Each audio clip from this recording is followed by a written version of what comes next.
with cataracts, and particularly age-related cataracts, as you're going to see in this beagle here, and one of its friends on the right, showing a more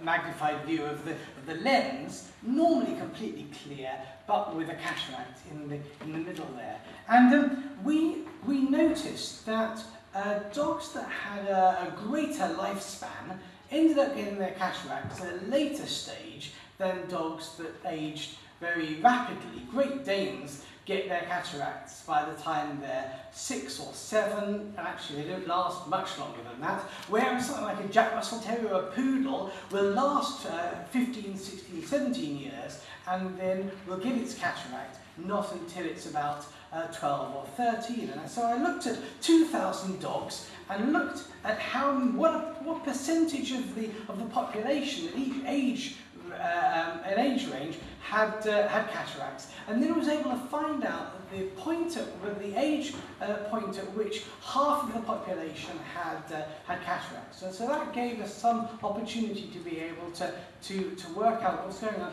What is it that makes the lens of an animal with a long lifespan degenerate less quickly than one with a short lifespan? Maybe actually by looking at the biochemistry there, we could get some ideas of what was going on.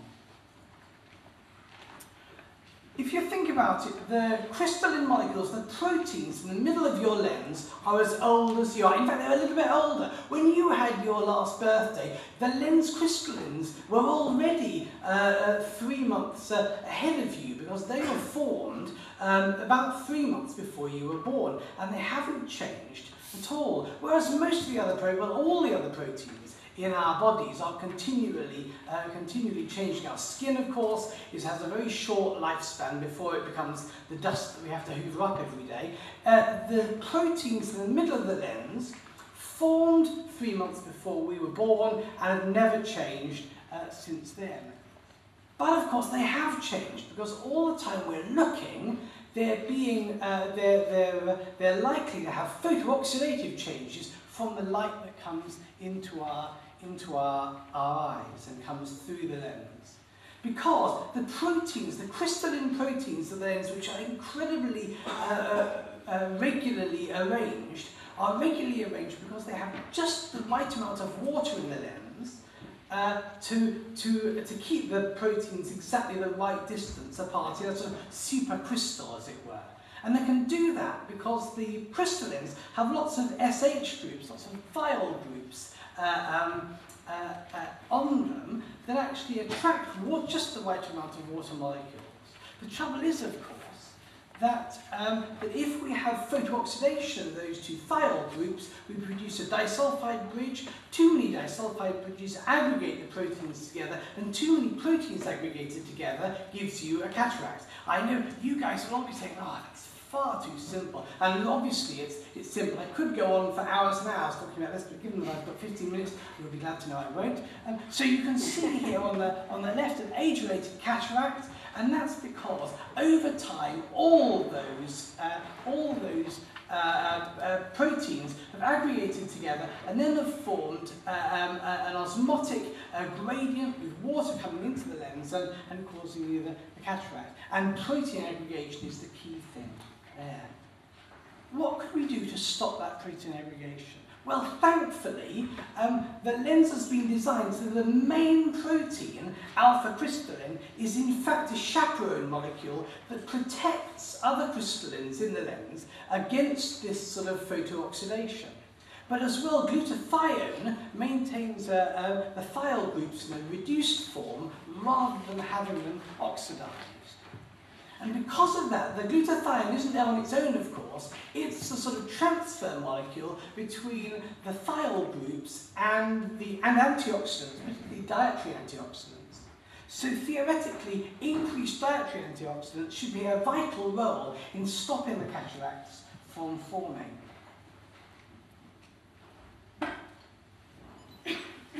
I wanted to look in companion animals, dogs and cats, particularly dogs because they have a particular problem with cataracts. I wanted to see whether if we gave them increased amounts of antioxidant, would that stop or at least slow down that development of cataract in the lenses? The nice thing about doing it with companion animals is that you've got a sort of a stepping stone between rodents, laboratory rodents, which of course are very rapidly aging compared with man, but also the trouble is they're inbred, and so you don't see the aging changes on an outbred background as you would with people. So I like to think that companion animals, you can see cataract changes in them much more rapidly than people, and yet they're a lovely outbred population.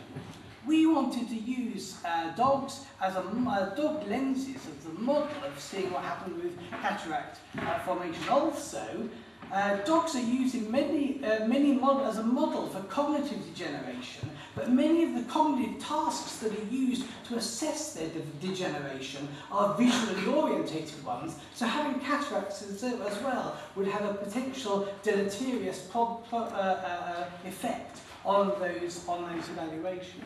So I wanted to look at what happens if we use supplementary antioxidants in those dogs. And what we found was, if you look here are 117 dogs fed on a standard diet, and then 27, only a small number in fact in this population, but beagles exactly the same, from exactly the same population as the dogs fed on a standard diet. Those red lines are the cataract prevalence and severity in those 27 dogs that had supplemental antioxidants, supplemental tocopherol, ascorbic acid, carnitine, and lipoic acid.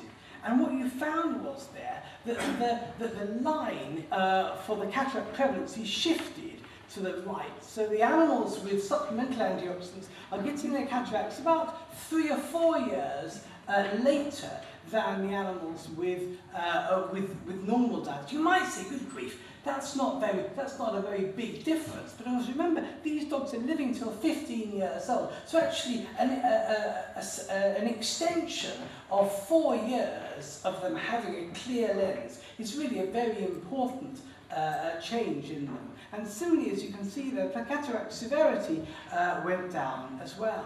We looked at 35 cats fed on a standard diet and 35 a supplemented diet, and again you can see that the prevalence curve is pushed to the right. They're getting their cataracts at a much later age. So these findings confirm what we suspected, but haven't been able to be shown in people, because every time people have tried to look at people with extra vitamin C, given them extra vitamin E or tocopherol, you find that there's not a very easy to see change in their cataracts, whereas at least with these dogs, probably because they've not got any confounding variables such as the amount of light they're looking at, or whether they're diabetic, things like that, that also change cataract aging. In these animals, we could see an increased time to aging, a reduced aging level, as it were, in those lenses.